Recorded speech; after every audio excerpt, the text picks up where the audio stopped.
Welcome to the Bon Secour River, my home, Alabama's best kept secret. The river is laced with estuaries perfect for kayaking and fishing, with access to the bay for pleasure boaters. But the Bon Secour is a working man's river. Though we all enjoy getting out for some pleasurable cruises with our loved ones, while on these excursions we love to watch the wildlife here. These are our neighbors.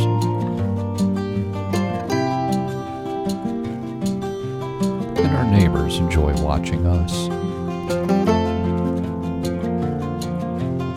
Some neighbors bear more watching than others.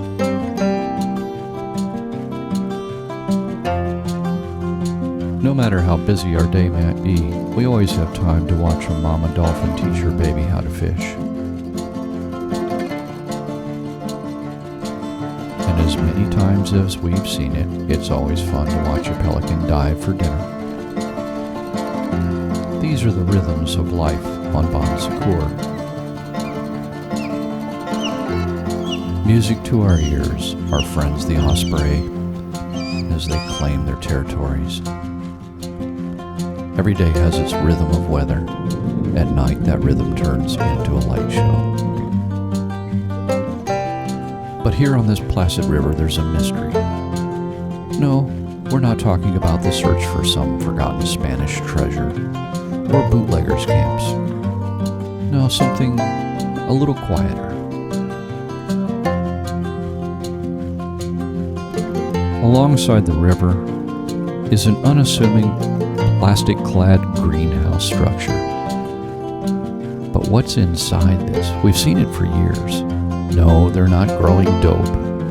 What they are doing is building a dream that will one day have sails that will take them wherever their hearts desire.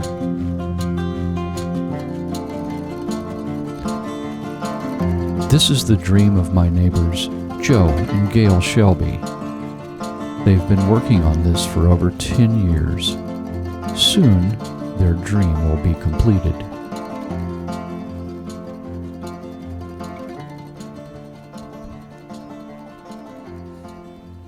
We've reskimmed this protective covering so that Joe can continue to work on.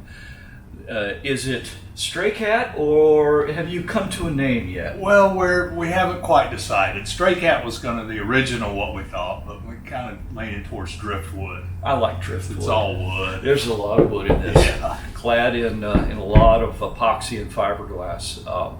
Needless to say, an amazing amount of work. And you've taken quite a bit of good-hearted ribbing from all the river riffraff like myself and others who float by saying they must be growing dope in that thing. Yeah, there's a lot of curious ones looking at us. But that's all right. Yeah, tell them I'm growing a catamaran. That's it. That's it. Well, I'll tell you, not just anybody can grow something of this scope and size. I'm sure when you come out each morning to dig into your project, it's both rewarding and daunting at the same time. Yeah, you can't let it get to you, but there's a lot of work here, and there's still, a considerable amount to go, but we're making it. You have to commit yourself to finishing. Absolutely. Well, unlike a project that's pretty much something to look at, this is your house on the water. This is your safety, your security, your comfort, your wings. I mean, this is everything. So it really, I would assume, focuses your attention on your work much more than your average project. Yeah, well, it is a little concerning when if you do go offshore that, if it starts creaking and groaning, you say, God, did I put enough glass? And that's fine. Well, but it's built to a set of plans, and the guy's a good naval architect, so if you follow the directions, it'll be fine. Yeah, and I've since our conversations, I've looked at some of the online photographs of these finished boats. Mm-hmm. What's interesting is when I look at these boats, there's it's kind of a blank page, a canvas that the individual builder can put your own mark on it. You can say, no, I don't want the helm station here. Sure. I don't want the berth there. So have you done any customization to this? Yeah, I have, and as I tell everybody, you get a set of plans, and they're you have to follow the plans for the shell, but the rest are a set of suggestions. You know, and you have to figure out what works for you. And since this is going to be a 2-person boat, people ask me how many will it sleep, and my general answer is it'll party 20, sleep 2. Yes. So anyway, it's for Gail and I to cruise. So you want to, make everything as central as you can and as simple, and your interior layout where it flows, so that, when she's mad, she'll have a place to run to, and when I'm, mash my finger, I can go scream somewhere. Well, plus you have, you're living in close quarters, Yeah. and before you ever get on board a boat like this, you want to make sure you both have an opportunity to think about it, and make that plan together. I've really liked a lot of the things you've done with the double helm stations, so that as wide as this boat is, coming into to dock somewhere, or to step off of onto a dock, you don't want to be over there when you're berthing. you you're have to up on that side. You have to be able to see, and it's nice. If you're coming up alongside something, you can look over the side and get an idea where you are, because it's 26 feet 6 inches wide, so it's a long way from This is side to wider side. than most people's boats. Yeah. I got a 22-foot power boat. Exactly. You could just about hang off the davits back here. So it's a lot of boat, but it's I think for our purposes, cruising boat, it's going to work out well. It's 10 years Mhm. plus. Mm-hmm. This boat has come with you between 2 houses. Yeah. It's been with you through some hurricanes. Yes. So we started the project in Pensacola, in my house in Pensacola, and building boats are tricky, especially a big boat like this, because first thing I had to do was build a shop. So I built a shop at my house, and I lived in a neighborhood that had CC&Rs, codes, covenants, and restrictions. So I had to remain within those in order to do my project.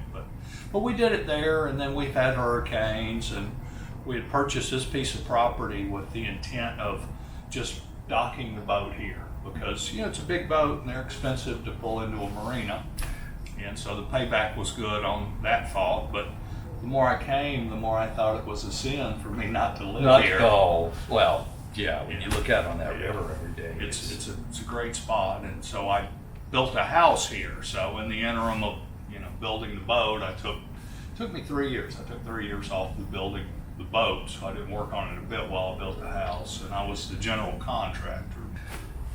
This boat will be with you all longer than most people's houses are, if you think about it.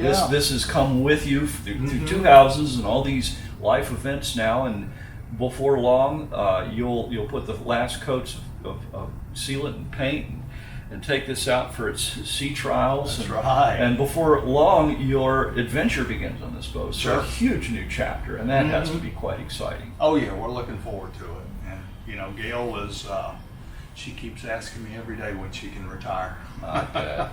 So, well, Joe, thank you so much for taking a Sure. little time for a brief chat. I don't want to interrupt your hard work on the boat, because I know this is full speed appreciate ahead. interruptions from time to time.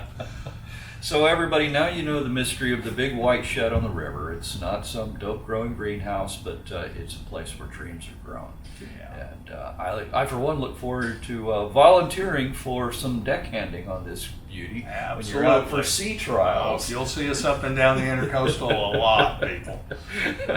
So we'll be enjoying it. Well, here's to Driftwood. Thank you.